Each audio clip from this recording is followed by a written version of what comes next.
Bobiverse Book 3. All These Worlds. Part 2.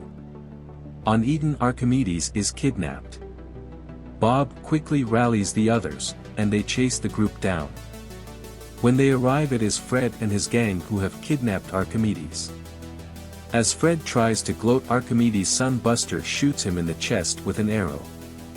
Bob and the others attack before the group can do anything to Archimedes. Bob's group wins, and then in the aftermath Bob learns that their suspicions were right. The other village has inferior weapons, and it is becoming more and more of a problem. The gorilloids have even started attacking again. They decide to try teaching the other village how to make better weapons again. On Poseidon, Marcus has been put in charge and he hates it, but he does what he has to. Before long they will have enough floating cities for everyone to be off the mats. Will reveals the Bellerophon plan to the UN on Earth. The meeting turns to chaos. Howard sits in court awaiting the judgment. According to his lawyer, it's a fairly cut and dried situation and they are most likely going to win. This is comforting until Howard sees Rosie's face. She is smugly triumphant, and she really has no reason to be. This reminds Howard of what the doctor had suspected. That she might be thinking of sabotage. Howard quickly asks one of the other Bobs to look into it. As expected, Rosie is smug after the verdict goes Howard's way. Howard reveals to her that he knows everything, and that Bill had already scanned Bridget before the verdict even came out. 3 years after the battle for Poseidon, Marcus has finally been relieved of all leadership duties and he sits back and relaxes. He considers what it would be like to be a dolphin in the Poseidon Ocean. Howard struggles to complete the process of turning Bridget's new matrix on. When he does, Bridget is happy to see him and she asks about how it went with her death. He explains about the court case. Bridget wants to reconnect with her family even though she knows how it will likely go. She makes some calls. It does not go well, however she's hopeful that eventually she'll be able to connect with her family again. Bill and Mac discuss Medeiros and the fact that they have not been able to find his printer facility. It is very likely that he has hidden it with cloaking technology. There's even a possibility that he isn't gone. Howard and Bridget are exploring the Jovian planet Odin in manis that resemble manta ray-type creatures. It is amazing, but they are reminded that the mood is upcoming. They arrive and the rest of the Bobs get to see Bridget in the Bobiverse for the first time.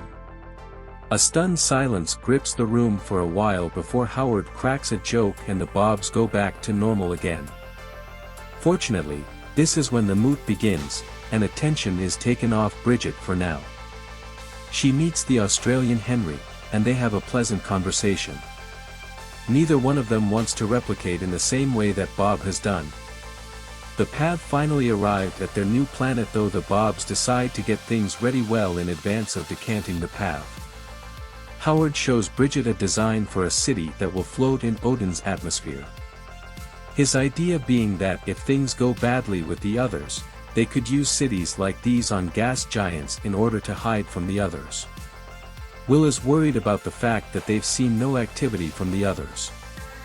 He suggests that they send in some asteroid-like drones to see what's going on in the system. Jacques finally decants the Pav. He comes before them in a human mani, and it scares them. The Pav do not understand why the Bobs would do what they have done for no reward, but do go along with it. On Eden, the training of young Deltons in the ways of flint napping is going well enough and things have started to go better between the two villages. Unfortunately, Archimedes is not doing good in the aftermath of the kidnapping. The Bobs have another moot where they discuss plans to fight the others.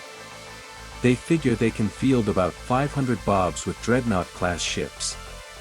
They hope to have more time, but Bill brings up a point that the others could have already launched.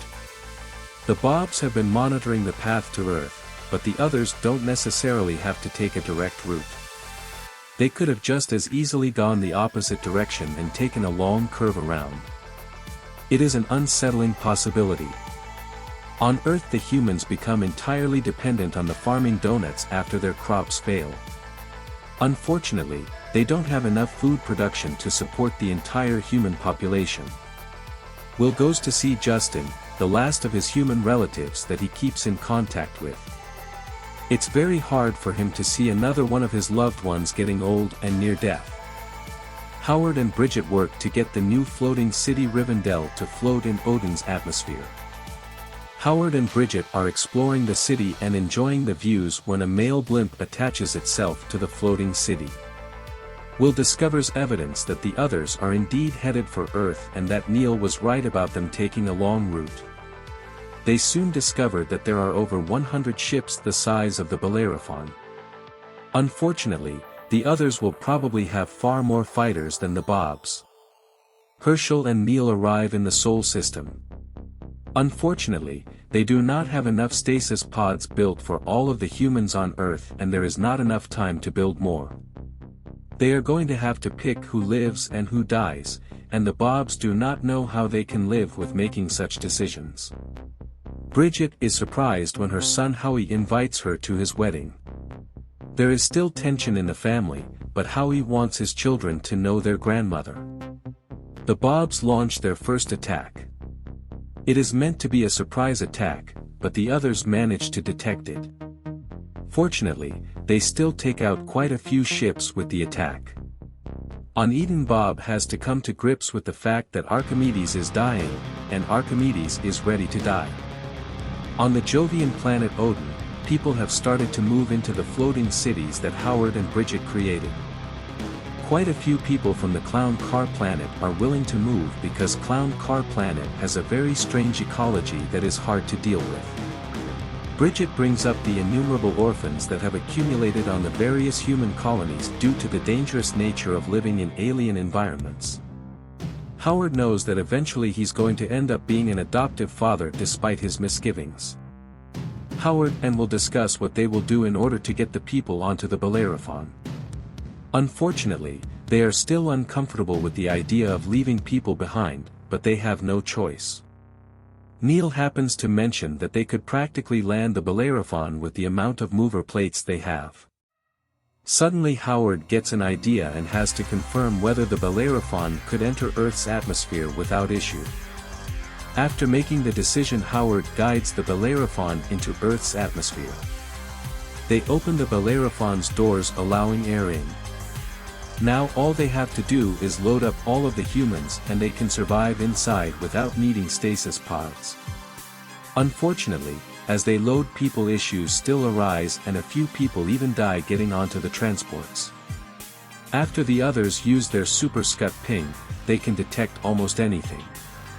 Bobs, known as the Jokers, launch a surprise attack that shouldn't be detected since the others already used up their super ping.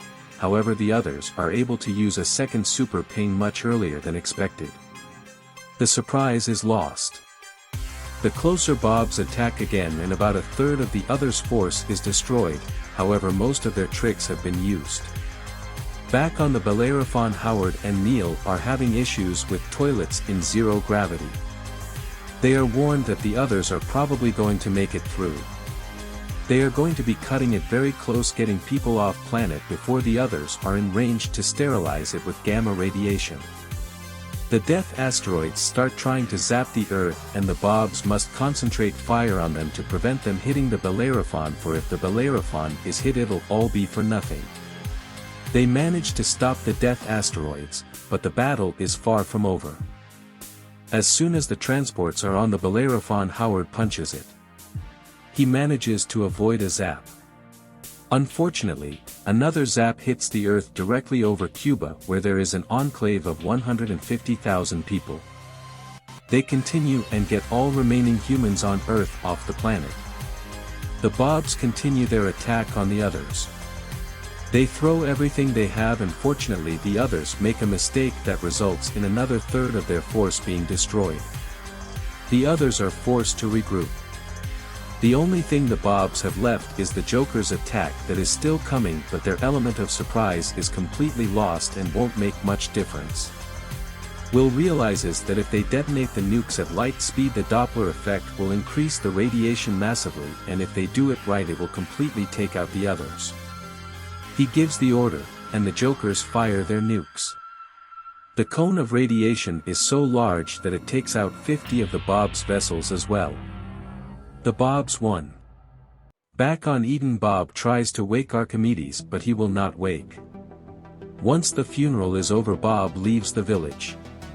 Icarus and Daedalus have finally gotten into position at the northern and southern poles of the other's home system. Daedalus and Icarus confirm that everything is in line and disengage with their payload. The two small planets hit the other's sun at 90% the speed of light. The star explodes outward at half the speed of light, obliterating everything in the system. Howard and Neil are able to bring the Bellerophon back to Earth, and they decant the humans. The Bellerophon does not have the facilities to take care of them all, but in another year's time they will have enough stasis pods built to get the rest of the humans off Earth. Bob occasionally tries to monitor the Delton village, but it's too hard on him. Life goes on, but his grief is hard. Bob discusses it with Marvin and comes to the conclusion he needs to evolve and change. He visits the Delton village one last time just to remember, and then leaves for good. The largest moot ever is called to session, and the Bobs discuss their fatigue at being the workhorse of the human race. They are tired of just being transport or mediators or whatever, and they want to make it clear to the humans that they aren't going to be at their beck and call whenever they need something. At long last, all of the humans have been removed from the Earth. The Earth looks like a massive snowball, but hopefully in time it will recover. Bob 1 returns to Earth and visits Las Vegas in a Manny. It was the place he had died so long ago. The world is nothing but snow now. Bill and Will arrive in their own Mannies. Bob lets them know that he intends to fly off into the stars for a while on his own. Bob re-enters a ship and heads out into the stars.